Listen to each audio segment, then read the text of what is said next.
कढई आपण गरम करायला ठेवूया. पालक पनीरची तयारी करून घेतोय आपण. आता लसूण, मिरची आणि काजू वाटलेत. 10-15 पीस काजू, 2 टोमॅटो टाकलेत. पालक धुवून ठेवलाय मी अगोदरच, पूर्ण पाणी निथळून ठेवलाय. पालक पनीर करताना काड्या काढायच्या, पानं यूज करायची.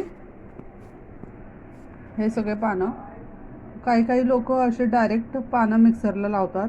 तसं न करता थोडा पालक मेल्ट करून घ्यायचा, तर आपल्याला मिक्सरमध्ये त्याला पिस्तानी त्याची पेस्ट बनवता आणि खूप इझी जाते.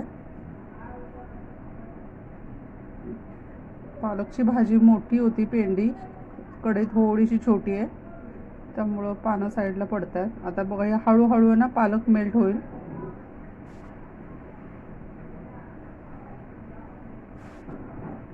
टोमॅटो, पालक चांगला मेल्ट होऊन जाईल. त्याला हलवत राहा व्यवस्थित.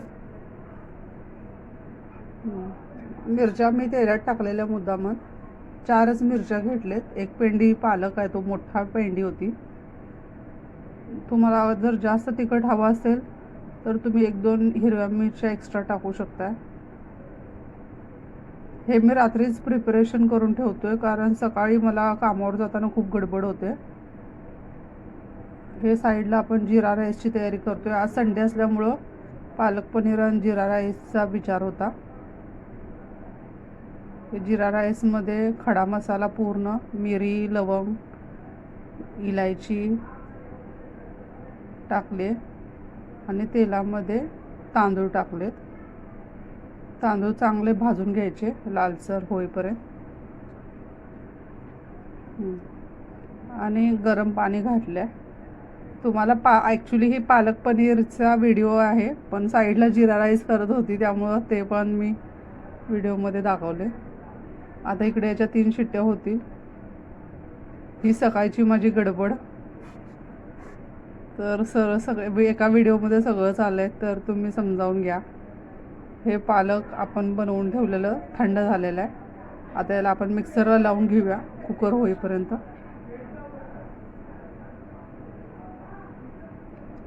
इकडे नॉनस्टिक तव्यामध्ये मी पनीर गरम करायला ठेवते. चांगलं रोस्ट करून घेते पनीर. हे बघा, हे आता पालक आपण छान बारीक केला, छान पेस्ट झाली, पालकाची प्युरी तयार झाली चांगली. आता ह्याला आपण फोडणी द्यायचे. इकडे कुकर होईल, आपला भात तयार होईल, जिरा राईस. इकडे पनीर चांगला भाजून घेऊया आपण, गुलाबी रंग येईपर्यंत रोस्ट करून घेऊया. हे बघा, मी आज तुपाची फोडणी देतोय पालकाला. 1 मोठा चम्मच तूप घेतलं, त्यात जिरे टाकलेत आणि हलकीशी हळद टाकूया, कारण बाकी मसाला तर आपण पालक परतून घेतानाच टाकला होता. लसूण, मिरची, काजू, टोमॅटो सगळं टाकलं. तर थोडी हळद टाकून घ्यायची आणि पालक प्युरी टाकून घ्यायची. आता जी आपण बारीक केली आहे ती प्युरी टाकूया. थोडं घट्ट झालं आहे, त्यामुळं मी जे जिरा राईसला गरम पाणी करून ठेवलं होतं ते शिल्लक आहे, ते मिक्सरच्या भांड्यामध्ये घालून मिक्सर धुवून त्यात ओतूया. हे पहिलं अगोदर पनीर बघून घेते, नाहीतर पनीर मग खाली लागेल. गडबड होते, सकाळी थोडी धावपळ होते, तर त्या गडबडीतच म्हटलं व्हिडिओ काढूया, कारण मला संध्याकाळी येऊन परत व्हिडिओ बनवायला वेळ नाही भेटत. धावपळीत काय शब्द पुढे मागे झाले असेल तर समजावून घ्या.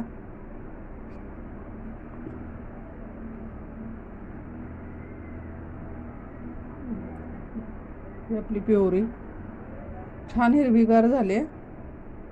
कोणी पालक हिरवागार राहण्यासाठी कोथिंबीर वगैरे घालतात, मी तसं काही घालत नाही. हे गरम पाण्याने भांडं धुवून आपण त्यात घालूया, म्हणजे थोडीशी पातळ होईल. तुम्हाला जितकी थिक पाहिजे तेवढं तुम्ही थिकनेस ठेवू शकताय. हे पहा, हां, एवढं पुरेसं आहे थिकनेस.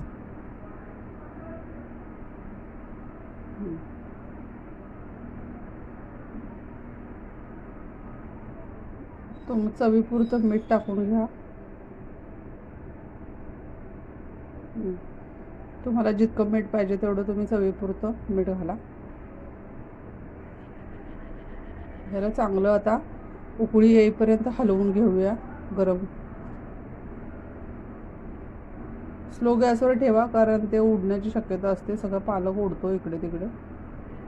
आता रोस्ट झालेला पनीर आपण त्यात टाकून देऊया.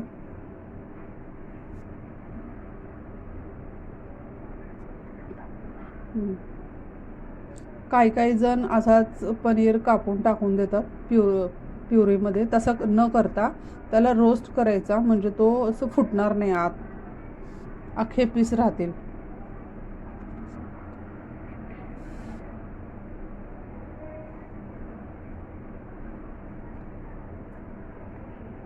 हे बघा, रंग पण छान आलाय.